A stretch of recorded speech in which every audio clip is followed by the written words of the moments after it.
ओम शांति। 21/4/2020 की मुरली है। बाबा ने कहा, मीठे बच्चे, अभी तुम पुरुषोत्तम बनने का पुरुषार्थ करते हो। पुरुषोत्तम है देवताएं, क्योंकि वह है पावन। तुम पावन बन रहे हो। प्रश्न है, बेहद के बाप ने तुम बच्चों को शरण क्यों दी है? उत्तर, क्योंकि हम सब रिफ्यूज के किचड़े से डिब्बे में पड़े हुए थे। बाप हमें किचड़े के डिब्बे से निकाल फूल बनाते हैं। आसुरी गुण वालों को देवी गुण वाले बनाते हैं। ड्रामा अनुसार बाप ने आकर हमें किचड़े से निकाल एडॉप्ट कर अपना बनाया। गीत है, ये कौन आया आज सवेरे सवेरे। ओम शांति। रात को दिन बनाने के लिए बाप को आना पड़े। अभी तुम बच्चे जानते हो कि बाप आया हुआ है। पहले हम शूद्र वर्ण के थे, शूद्र बुद्धि थे। वर्णों वाला चित्र भी समझाने के लिए बहुत अच्छा है। बच्चे जानते हैं हम इन वर्णों में कैसे चक्र लगाते हैं। अभी हमको परमपिता परमात्मा ने शूद्र से ब्राह्मण बनाया है। कल्प कल्प कल्प के संगम युगे हम ब्राह्मण बनते हैं। ब्राह्मणों को पुरुषोत्तम नहीं कहेंगे, पुरुषोत्तम तो देवताओं को कहेंगे। ब्राह्मण यहाँ पुरुषार्थ करते हैं पुरुषोत्तम बनने के लिए। पतित से पावन बनने के लिए ही बाप को बुलाते हैं। तो अपने से पूछना चाहिए, हम पावन कहाँ तक बन रहे हैं। स्टूडेंट भी पढ़ाई के लिए विचार सागर मंथन करते हैं ना, समझते हैं इस पढ़ाई से हम ये बनेंगे। तुम बच्चों की बुद्धि में है कि अभी हम ब्राह्मण बने हैं देवता बनने के लिए। यह है अमूल्य जीवन, क्योंकि तुम ईश्वरीय संतान हो। ईश्वर तुमको राजयोग सिखला रहे हैं, पतित से पावन बना रहे हैं, पावन देवता बनते हैं। वर्णों पर समझाना बहुत अच्छा है। सन्यासी आदि इन बातों पर नहीं ठहरेंगे, बाकी 84 जन्मों का हिसाब समझ सकते हैं। यह भी समझ सकते हैं कि हम सन्यास धर्म वाले 84 जन्म नहीं लेते हैं। इस्लामी बौद्धी आदि भी समझेंगे, हम 84 जन्म नहीं लेते हैं। हाँ, पुनर्जन्म लेते हैं, परंतु कम। तुम्हारे समझाने से झट समझ जाएंगे। समझाने की भी युक्ति चाहिए। तुम बच्चे यहाँ सब मुख बैठे हो तो बाबा बुद्धि को रिफ्रेश करते हैं जैसे, और बच्चे भी यहाँ आते हैं रिफ्रेश होने के लिए। तुमको तो रोज बाबा रिफ्रेश करते हैं कि ये धारणा करो। बुद्धि में यही ख्याल चलता रहे, हम 84 जन्म कैसे लेते हैं, कैसे शूद्र से ब्राह्मण बने हैं। ब्राह्मण की संतान ब्राह्मण, ब्रह्मा की संतान ब्राह्मण। अब ब्रह्मा कहाँ से आए? बाप बेट समझाते हैं, हम इनका नाम ब्रह्मा रखते हैं। यह तो ब्रह्मा कुमार कुमारियां हैं, फैमिली हो गए, जो जरूर एडोप्ट है। बाप ही एडोप्ट करते हैं, मतलब गोद लेते हैं। उनको बाप कहा जाता है, दादा नहीं कहेंगे। बाप को बाप ही कहा जाता है। मिल्कियत मिलती ही बाप से है। कोई चाचा मामा या बिरादरी वाला भी एडोप्ट करते हैं। जैसे बाप ने सुनाया था कि एक बच्ची किचड़े के डिब्बे में पड़ी थी, वो कोई ने उठाई जाकर उस किसी को गोद में दी, क्योंकि उनको अपना बच्चा नहीं था। तो बच्ची जिनकी गोद में गई उनको ही मम्मा बाबा कहने लग पड़ेगी ना। ये फिर है बेहद की बात। तुम बच्चे भी जैसे बेहद के किचड़े के डिब्बे में पड़े थे, विषय वैतरणी नदी में पड़े थे, कितने गंदे हुए पड़े थे। ड्रामा अनुसार बाप ने आकर उस किचड़े से निकाल तुमको एडॉप्ट किया है। कहाँ पड़े हुए थे सब? कचड़े के डिब्बे में। बाबा ने निकाल कर हमें क्या बना रहे हैं? फूल। तमो प्रधान को किचड़ाई कहेंगे ना। आसुरी गुण वाले मनुष्य हैं देह अभिमानी, काम क्रोध भी बड़े विकार है ना। तो तुम रावण के बड़े रिफ्यूज में पड़े थे, वास्तव में रिफ्यूजी भी हो। अब तुमने बेहद के बाप की शरण ली है, रिफ्यूज से निकल गुलगुल देवता बनने। इस समय सारी दुनिया रिफ्यूज के बड़े डिब्बे में पड़ी है। बाप आकर तुम बच्चों को किचड़े से निकाल अपना बनाते हैं, परंतु किचड़े के रहने वाले ऐसे हीरे हुए हैं जो निकालते हैं फिर भी किचड़ाई अच्छा लगता है। बाप आकर बेहद के किचड़े से निकालते हैं, बुलाते भी हैं कि बाबा आकर हमको फूल बनाओ, कांटों के जंगल से निकाल फ्लावर बनाओ, खुदाई बगीचे में बिठाओ। अब असुरों के जंगल में पड़े हैं। बाप तुम बच्चों को गार्डन में ले चलते हैं, शूद्र से ब्राह्मण बने हैं, फिर देवता बनेंगे। ये देवताओं की राजधानी है, ब्राह्मणों की राजाई है नहीं। बल पांडव नाम है, परंतु पांडवों को राजाई नहीं है। राजाई प्राप्त करने के लिए बाप के साथ बैठे हैं। बेहद की रात अब पूरी हो, बेहद का दिन शुरू होता है। गीता सुनाना कौन आया सवेरे सवेरे। सवेरे आते हैं रात को मिटाए दिन बनाने, अर्थात स्वर्ग की स्थापना, नरक का विनाश कराने। ये भी बुद्धि में रहे तो खुशी हो। जो नई दुनिया में ऊंच पद पाने वाले हैं वह कभी अपना आसुरी स्वभाव नहीं दिखाएंगे। जिस यज्ञ से इतना ऊंच बनते हैं उस यज्ञ की बहुत प्यार से सेवा करेंगे। ऐसे यज्ञ में तो हड्डियां भी दे देनी चाहिए। अपने को देखना चाहिए, इस चलन से हम ऊंच पद कैसे पाएंगे। बेसमझ छोटे बच्चे तो नहीं है ना, समझ सकते हैं राजा कैसे प्रजा कैसे बनते हैं। बाबा ने रथ भी अनुभवी लिया है। जो तो राजाओं आदि का अच्छी रीति जानते हैं। राजाओं के दास दासियों को भी बहुत सुख मिलता है। ये तो राजाओं के साथ ही रहते हैं, परंतु कहलाएंगे तो दास दासी। सुख तो है ना, जो राजा रानी खाए वो उनको मिले, बाहर वाले थोड़े ही खा सकते हैं। दासियों में भी नंबरवार होती है, कोई श्रृंगार करने वाली, कोई बच्चों को संभालने वाली, कोई झाड़ू आदि लगाने वाली। यहाँ के राजाओं को इतने दास दासियां हैं तो वहाँ कितने ढेर होंगे। सब पर अलग अलग अपनी चार्ज होती है, रहने का स्थान अलग होगा। वो कोई राजा रानी जैसे सजाया हुआ नहीं होगा। जैसे सर्वेंट क्वार्टर्स होते हैं ना, अंदर आएंगे जरूर, परंतु रहते सर्वेंट क्वार्टर में हैं। तो बाप अच्छी रीति समझाते हैं, अपने पर रहम करो। हम ऊंचे थे ऊंचे बने, हम अभी शूद्र से ब्राह्मण बने हैं। अहो सौभाग्य, फिर देवता बनेंगे। ये संगम युग बहुत कल्याणकारी है। तुम्हारी हर बात में कल्याण भरा हुआ है। भंडारे में भी योग मेरा भोजन बनाए तो बहुतों का कल्याण भरा हुआ है। श्रीनाथ द्वारे में भोजन बनाते हैं, बिल्कुल ही साइलेंस में। श्रीनाथ ही याद रहता है। भक्त अपनी भक्ति में बहुत मस्त रहते हैं। तुमको फिर ज्ञान में मस्त रहना चाहिए। कृष्ण की ऐसी भक्ति होती है, बात मत पूछो। वृंदावन में दो बच्चियां हैं, पूरी भक्तिन हैं। कहती है बस हम यहाँ ही रहेंगी, यहाँ ही शरीर छोड़ेंगी कृष्ण की याद में। उनको बहुत कहते हैं अच्छे मकान में चलकर रहो, ज्ञान लो। बोलती है हम तो यहीं रहेंगी।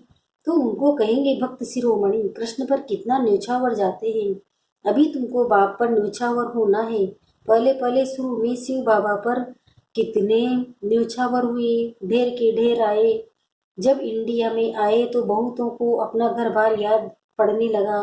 कितने चले गए। ग्रहचारी तो बहुतों पर आती है ना, कभी कैसी दशा कभी कैसी दशा बैठती है। बाबा ने समझाया है कोई भी बात आते हैं तो बोलो कहाँ से आए हो। बाहर में बोर्ड देखा, ब्रह्मा कुमार कुमारियां, ये तो परिवार है ना।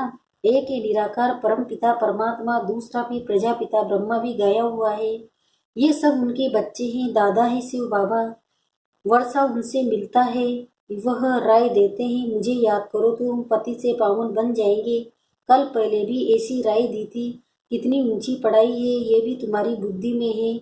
हम बाप से वर्षा ले रहे हैं। तुम बच्चे मनुष्य से देवता बनने की पढ़ाई पढ़ रहे हो। तुम्हें जरूर देवी गुण धारण करने हैं। तुम्हारा खान पान बोल चाल चलन कितना रॉयल होना चाहिए। देवताएं कितना थोड़ा खाते हैं, उनमें कोई लालच थोड़ी ही रहती है। 36 प्रकार के भोजन बनते हैं, खाते कितना थोड़ा है। खान पान की लालच रखना, इसको भी आसुरी चलन कहा जाता है। देवी गुण धारण करने हैं तो खान पान बड़ा शुद्ध और साधारण होना चाहिए। परंतु माया ऐसी जो एकदम पत्थर बुद्धि बना देती है, तो फिर पद भी ऐसा ही मिलेगा।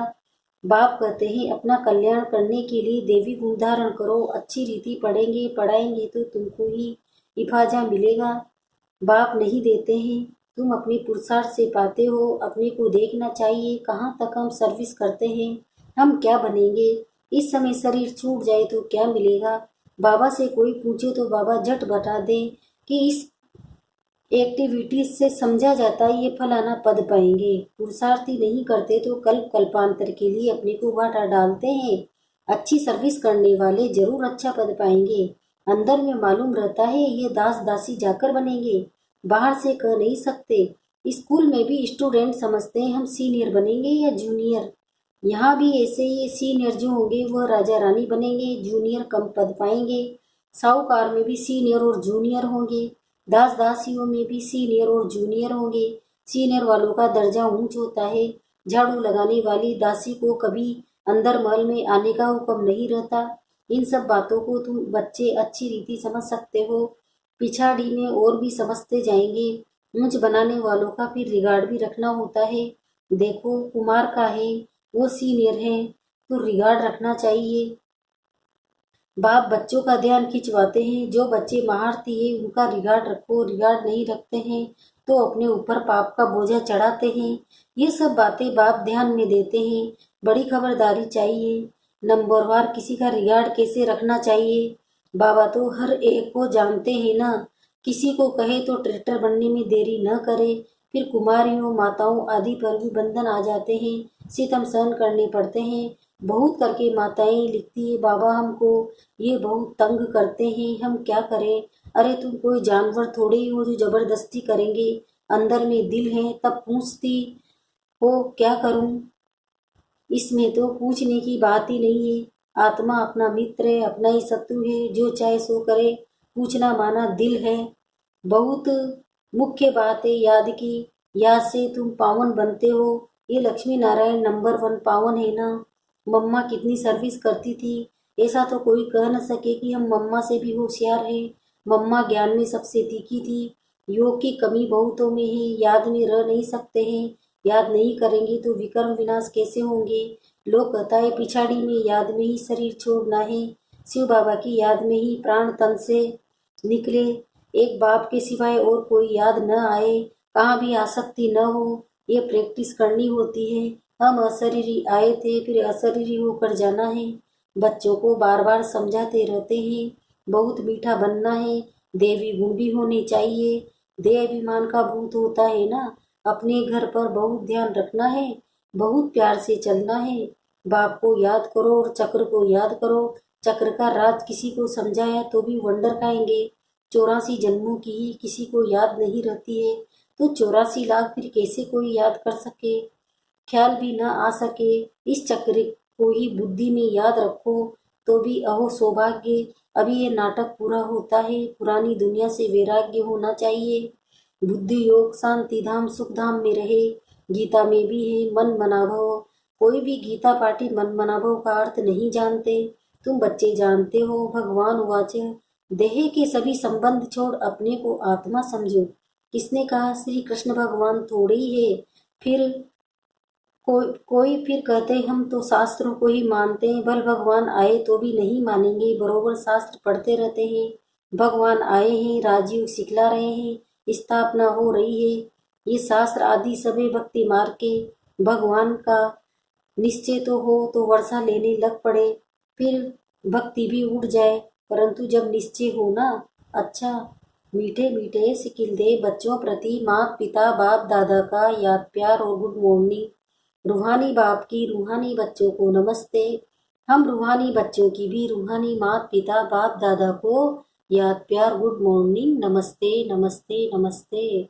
शुक्रिया बाबा शुक्रिया, आपका पद्मा पदम शुक्रिया। धारणा की मुख्य सार है। पहला है, देवता बनने के लिए बहुत रॉयल संस्कार धारण करने हैं। खान पान बहुत शुद्ध और साधारण रखना है। लालच नहीं करनी है। अपना कल्याण करने के लिए देवी गुण धारण करने हैं।